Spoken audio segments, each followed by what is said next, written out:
देखिए, मुझे बहुत चिंता और दुर्भाग्य की बातें कहना पड़ रहा है कि देश के सर्वोच्च पद पर ऐसा व्यक्ति बैठा है जो देश के गंभीर मुद्दों पर चर्चा करने की बजाय बेरोजगारी, महंगाई, महिलाओं के साथ जिस तरह से उत्तर प्रदेश की धरती पड़ रहा है उस पर चर्चा करने की बजाय इन मेन मुद्दों से ध्यान भटकाने के लिए कोई और नहीं, इस देश की सर्वोच्च पद पर बैठा एक खुद व्यक्ति कर रहा है। नाम कहने से मैं डरूंगी नहीं, उनका नाम प्रधानमंत्री नरेंद्र मोदी है।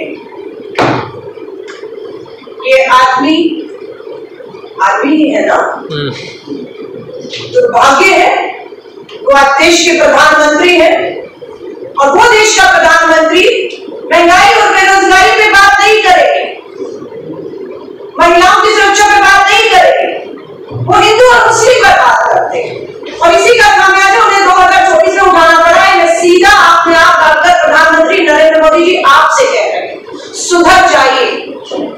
2024 में आपने महिलाओं को डराया था, साथी आबादी को जो आपसे महंगाई से राहत मांगने आती थी, आपने उल्टा उन्हें डराना शुरू कर दिया। आपका मंगलसूत्र खतरे में है, आपका मंगलसूत्र खतरे में है, वो महिलाओं को डरा दिया ये कहते हुए अपने वोटों की राजनीति के लिए, और वो भूल गई कि मैं महंगाई से परेशान हूँ, मेरे बच्चों को रोटी नहीं मिल पा रही, वो भूख से तड़प के जान दे सकते हैं, लेकिन आपने उसको डराकर वापस भेज दिया कि मंगलसूत्र खतरे में, और आपको मुंहतोड़ जवाब मिला 24 के चुनाव में। अब की बार 400 पार का नारा था, प्रधानमंत्री नरेंद्र मोदी जी आपका डराने का काम कर रहे थे, आप महिलाओं को, आदि आबादी को, मुंहतोड़ जवाब मिला और बहुमत के नारे पड़ गए। प्रधानमंत्री नरेंद्र मोदी जी आपको बहुमत नहीं मिला, बैसाखियों के दम पर आपकी सरकार चल रही है, आपके बिहार में सहयोगी ने अभी आपसे पल्ला झाड़ दिया और मैं विश्वास कह रही हूं अगर आपने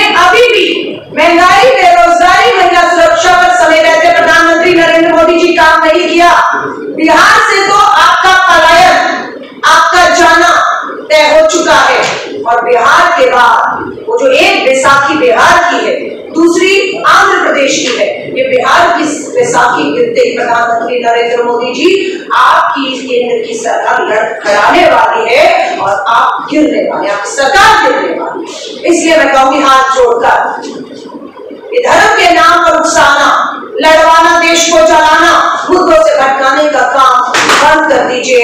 आप देश के प्रधानमंत्री हैं, आप देश के सर्वोच्च पद पर बैठे हैं, आपको ये भाषा शोभा नहीं देती है। मैं आपसे अंतिम बार हाथ जोड़कर अपील कर रही हूं, और उसके बाद भी अगर आपने महिलाओं को डराने का, भड़काने का, हिंसा के लिए और इनके मुद्दों को नजरअंदाज करने का काम किया, तो ये जुड़े हुए हाथ एक बुलंद मुट्ठी बनकर आपको चुनौती देते हुए दिखेंगे। मैं ये कह रही हूँ।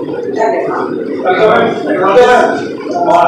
The minority affairs minister has said that the TMC is also inciting violence. So, there's been a follow-up in Bengal. मैं फिर कहूँगी, मैं अभी जो मुद्दा मेरा है, महंगाई, महामारी का रूप ले, मैं अभी उस पर गए, मैं बिल्कुल 23 तारीख को, 22 और 23 को बंगाल के दौर पर कलकत्ता में मिलूंगी। इन सब चीजों के जो जवाब है मैं प्रेस वार्ता बात कर रही हूँ, बिल्कुल देने जा रही हूँ। हम किसी भी चीज से जो है वो मुंह नहीं मोड़ रहे हैं, पीछ नहीं दिखा रहे, अंदर का मुकाबला पूरे देश में कहीं पे भी हिंसा हो, महंगाई हो, बेरोजगारी हो, अन्याय हो, महिलाओं के साथ बलात्कार हो, उनके पांव में कील खोलते जा रहे हो, हम इनको जवाब देने के लिए पूरी तरह से मुस्तैद हैं।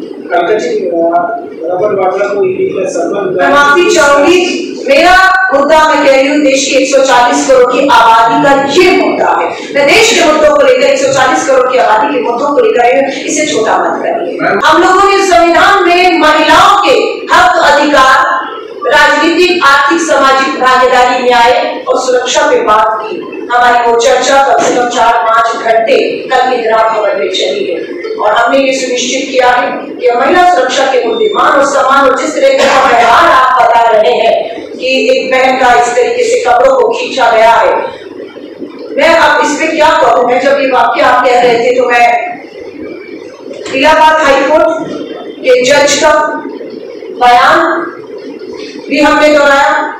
आप कह रहे हैं एक बहन बेटी का हिजाब छीना गया, जज का कहना था एक बलात्कार के आरोपी को बेल देते वक्त कपड़े की तो खींचे, छाती पे हाथ ही तो मारा है, कपड़े की तो फाड़ने की कोशिश की, बलात्कार की कोशिश की, मतलब अब थोड़ी ना कर दिया है। अब यहाँ बात कर रहे हैं, हमें तो अदालतों के जजों की सोच पे भी लड़ना पड़ रहा है। और एक दोबारा फिर उसी अदालत में फिर मामला आया, ये कहते हुए बेल दी बलात्कार के आरोपी को कि इस पूरी समस्या को, प्रॉब्लम को निमंत्रण देने वाली वो महिला भी है, जो पीड़ित है, जो बलात्कार की शिकार है, तो उसको भी बराबर का दोषी बताते हुए दूसरे मामले में बेल दे दी गई।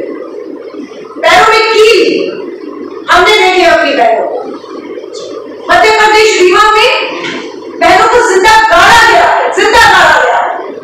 अभी लड़ाई में सुनते थे कि लड़ाई होती थी, गुस्से में कहता था मुझसे मत उलझ, जिंदा गाड़ दूंगा। मध्य प्रदेश रीवा में गाड़ दिया हमारी बहनों को जिंदा, पांव में कील देके हैं। छत्तीसगढ़ में मात्र 6 साल की बच्ची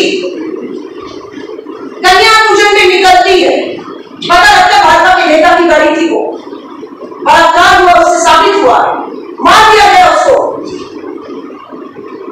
आप एक घटना की बात कर रहे हैं, हमारे यहाँ एक नहीं हजारों सैकड़ों घटनाएं हैं, और बेटी बचाओ का नारा देने वाला कहीं बिल में छुप कर बैठा हुआ है, उसे बिल से निकालेंगे। कपड़ा और मकान, गरीब को ये जो सुविधाएं हैं, जो उसका एक हक है, संवैधानिक करें, मानवीय करें, एक हक है, ये हक इस सरकार ने उसे छीन लिया है। उनकी रोजी रोटी छीन ली है, उनके घर छीन लिए हैं, उनका मुंह का निवाला छीन लिया है। अभी मैं खाद्य पदार्थों की महंगाई पर देखेंगे तो दूध, बच्चे के मुंह से दूध छीन चुका है, गरीब की थाली में से दाल गायब है। तो ये मकान की जो कीमतों पे आप बात कर रहे हैं, मैं बिल्कुल कह रही हूँ ये सरकार सोई हुई है, ये सरकार हल्के में ले रही है। लोगों में गुस्सा और रोष लगातार बढ़ रहा है, और ये उस गुस्से और रोष को कहीं और ले जाने का साधन कर रहे हैं। जो पिछले 2-3 दिनों से जो तांडव सड़कों पे हो रहा है, जो बेरोजगार युवाओं की एक फोर्स खड़ी हो चुकी है, जो महंगाई बेरोजगारी से त्रस्त है, गुस्से में उसका गुस्सा हाथ में हथियार देकर त्योहारों में किस तरीके से निकाल के एक दूसरे से लड़वाने में जो है वो ध्यान भटकाने की कोशिश की जा रही है। मैं फिर कह रही सरकार को चेता रहे हैं, चाहे मकान की बात हो, चाहे रोटी और कपड़े रोजगार की बात हो। पेट्रोल, डीजल, एलपीजी, घरेलू सिलेंडर, खाने के अलावा मकान की आपने बात की और आपने फीसों की बात की, ये सच्चाई है। ये दिल्ली सरकार हो या देश के सरकारी स्कूलों के अंदर, खासतौर से भाजपा की डबल इंजन की सरकारों में ध्यान नहीं दिया जा रहा, उसका स्तर बिल्कुल गिर रहा है। लोग मैं कहती हूँ एक बंदी बन रहे हैं प्राइवेट स्कूलों के यहाँ जाकर, मजबूर है कि सरकारी नहीं प्राइवेट जाओ, प्राइवेट जाते बंदी बन जाते। आर्थिक आतंक है वहां पर, हर चीज पे स्कूल का बस्ता यहाँ से लीजिए, यूनिफॉर्म यहाँ से लीजिए, किताबें यहाँ से लीजिए, इस नाम पर उस नाम पर, और फीसों के नाम पर एक खुला निजी स्कूलों का खेल चल रहा है, जिसमें इन सरकारों ने आंखें मूंद ली है। और मुझे ये लगता है कि उसमें अधिकतर, मैं कौन सी पार्टियां नहीं कहूंगी, पर मैं ये कहूंगी निजी स्कूलों को चलाने में भी राजनीतिक दलों के बड़े नेताओं की एक भागीदारी है। मात्र मुझे लगता है उसके दबाव में भी चलते हुए इन प्राइवेट स्कूलों की फीसों पर लगाम नहीं लगाया जा रहा है। और यहाँ तक मैंने देखा है जिस तरीके के स्कूल में प्रवेश से, पढ़ाई पे सिर्फ फीस न भरने की वजह से जो है उन्हें शिक्षा के अधिकार से वंचित रखा जा रहा है, इसे स्वीकार नहीं किया जाएगा। कांग्रेस की सरकार भी जो राइट टू फूड लेकर आई, जब शिक्षा का अधिकार, स्वास्थ्य का अधिकार भी लेकर आई, हर गरीब के लिए लेकर आई, और उस अधिकार से जो संवैधानिक अधिकार है उससे हमें वंचित देश की आधी आबादी को लोगों को देने में देंगे, हम लड़ेंगे। देखिए जब हम महंगाई की बात करते हैं तो बड़ी फीसों की कीमतों पर महंगाई बिल्कुल इस पे हो, तो ओवरऑल मकान की कीमतें बढ़ रही हैं, खाने की चीजें, पेट्रोल डीजल स्वाभाविक है, महंगाई के ये सब मुद्दे हैं। सब मुद्दों पर लेकर हम पूरे देशव्यापी आंदोलन जो है करने की ठानी है, जो शुरुआत हो चुकी है। मैम आप व्हाइट पेपर की डिमांड करिए, इन्वेस्टिगेशन की भी डिमांड करिए, प्राइवेटाइजेशन का मुद्दा लगातार कांग्रेस पार्टी उठाती हुई नजर आई है, लेकिन जिस तरीके से प्रधानमंत्री की तरफ से स्टेटमेंट्स आ रही है, कांग्रेस को टारगेट कर रहे हैं।